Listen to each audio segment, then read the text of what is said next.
Okay, Mike, I appreciate you Yeah, coming John. on for the pettyandready.com video blog. My pleasure. This is the first one, so with you. Yeah.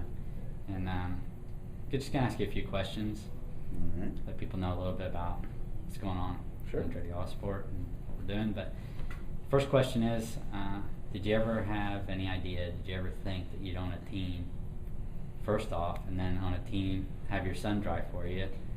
Your Now you. Your dad's driven, now me. No, it's insane. No, I never would have dreamt it in a million years. It's just so funny how things happen over time, and but it's been so cool. You know, I think, I've always said one of the things that I think really has made my career more special than most is that, all the moments that we, not just the successes, but more of the moments of family that we've shared, together. I mean, we were the first 4-member family with brother Jeff and you at Indy, and being on the podium, all Andretti podium at Milwaukee, and and then now on a team and have, like you said, Marco being on a team. I drove with Marco, and those 2 years in 06 and 07, which was probably the 2 most special races that I ever did, and now have you on this team driving for us. And like you said, I forgot about Dad even driving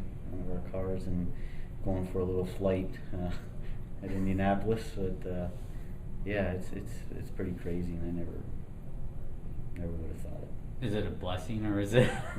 Sometimes it's both.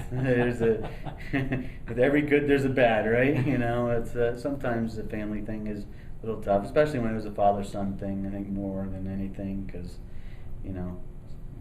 son always knows more than the father, right? But it's gotten a lot better as the years have gone on, and but I would never trade any of it.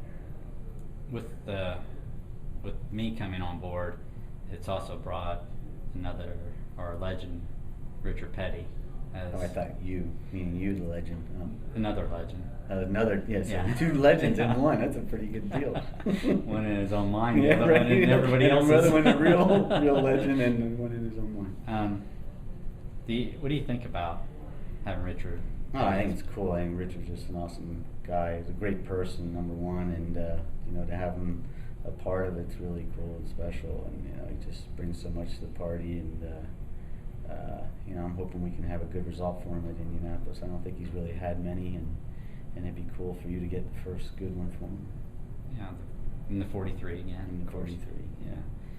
You say that you don't miss being a driver, but when it gets around this time of the year, is there something deep down maybe that's there? Not at all. I mean, in fact, I'm thinking this year, it's like, God, I'm glad I don't have to qualify on Saturday with the way the new format is. It's like, God, it's going to be the most miserable time to be a driver, I think. And so, no, I really don't. I mean, I think I'm really lucky that I did everything on my own terms. Because if I really wanted to, I could do it, But I really have no desire, I'm happy with the new role, and happy with what I did in the past, and no regrets at all not being in a car.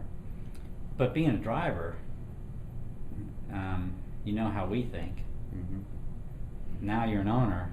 Mm-hmm. You should be worried about qualifying. Mm-hmm. That's true. Especially that's hanging a it good off the point, yeah. fence. Yeah, I guess. I mean, when you know how it is when you're a driver, there's so much pressure on you yourself, and when you got to go hang it out there, putting it on the edge for those 4 laps, and now you're probably gonna have to do it 12 laps or more, So,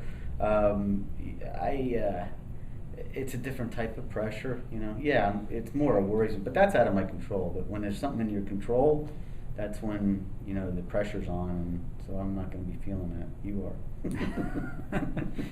I talked about the pressure, and it's because it's the Indianapolis 500 what brings the additional pressure. But what's special?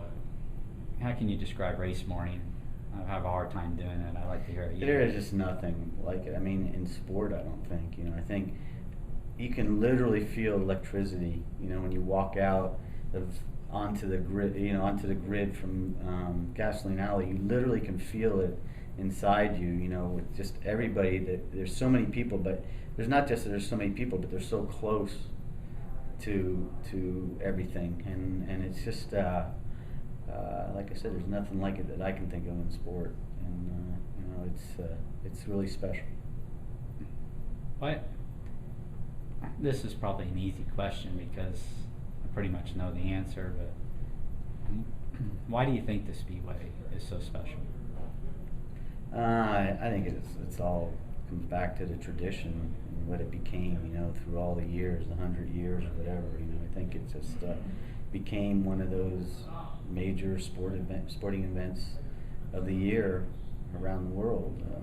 It's like the Kentucky Derby. It's very special to that thing. Super Bowl. It's the Daytona 500. I think it's even more special than the Daytona 500 because of the real tradition and it's just I think that's what it's all about. You got 2 Borg Warners as an owner, and would it take 2 Borg Warners as a driver to equal the same, or is it? I've always wondered. You've been on both sides of it. Yeah, I think personally, it would be more precious to have it as a driver.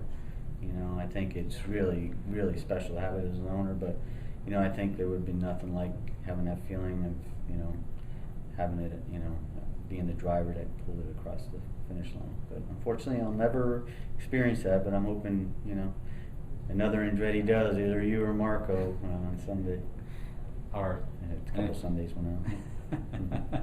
And I guess they don't have any replicas of the owners on the Borg Warner, so yeah, probably. exactly. Yeah, not that I'd really care about that. It's just it's the more special what it does for you inside, and when you're a driver, I think it always just feels a little bit more special because you were the direct input of the real result.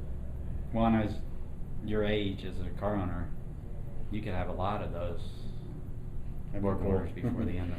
Yeah, I always say I'm coming after Penske. Coming after you, Roger. Well, you have to have goals and you have to have somebody to shoot you do, after. and I think Roger is just what he's done for the sport and everything. I have the utmost respect for him, and he's our benchmark, and especially at Indianapolis. So, gotta set your goals somewhere. Well, you got 5 cars. You're only 28 short. Yeah, we're working on it. Maybe next year we'll get another couple out there. Got to increase the odds somehow, right? Yeah, that's what we always thought about with having 4 Andrettis. Yeah, right. Never seemed to work out. That's true, yeah.